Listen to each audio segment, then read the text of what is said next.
ప్రపంచ కార్మిక దినోత్సవం పురస్కరించుకొని మరి అంబర్పేట నియోజకవర్గంలోని మరి ఇక్కడ వైభవ్ నగర్లో నిరంజన్ పూలే ఆధ్వర్యంలో ఇక్కడ కార్మికులందరితో కానీ మొక్కలు నాటడం చాలా ఆనందంగా ఉంది. మాజీ రాజ్యసభలు జోగినపల్లి సంతోష్ కుమార్ గారు చేపట్టిన గ్రీన్ ఇండియా ఛాలెంజ్లో భాగంగా ఇప్పటి వరకు మేము ఎన్నో కోట్ల మొక్కలు నాటినాం. ఈరోజు కార్మికులతో కార్మిక దినోత్సవం రోజు మొక్కలు నాటడం చాలా ఆనందంగా ఉంది. ఎందుకంటే వాళ్ళు మంచి ఆరోగ్యంగా ఉండాలన్నా ఈరోజు వాళ్ళ పిల్లలు వాళ్ళ కుటుంబాలు కూడా మంచి ఆరోగ్యంతో ఉండాలని మనం మనస్ఫూర్తి కోరుకోవాలి.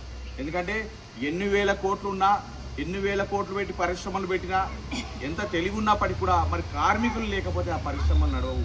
కాబట్టి వాళ్ళని కాపాడుకునే బాధ్యత మనందరి మీద ఉంది, ముఖ్యంగా ప్రభుత్వం మీద ఉంది. వాళ్ళకి కావాల్సిన విషయాలు ఏదున్నా కూడా వాళ్ళకి కానీ వాళ్ళ కుటుంబాలకు కానీ వాళ్ళ ఇన్సూరెన్స్ సంబంధించి కానీ ఇంకేదైనా కానీ మరి అన్ని విధాలుగా సమకూర్చిన బాధ్యత ప్రభుత్వం మీద ఉంది. అదేవిధంగా వాళ్ళ కుటుంబాలు బాగుండాలంటే ఖచ్చితంగా మంచి వాతావరణం ఉండాలి. మంచి వాతావరణం ఉండాలంటే చెట్లు నాటుకోవాలి. ప్రతి ఒక్కరు కూడా చెట్లు నాటే బాధ్యత తీసుకోవాలని చెప్పేసి కోరుకుంటూ ఈ కార్మికుల దినోత్సవ శుభాకాంక్షలు తెలియజేస్తూ ధన్యవాదాలు.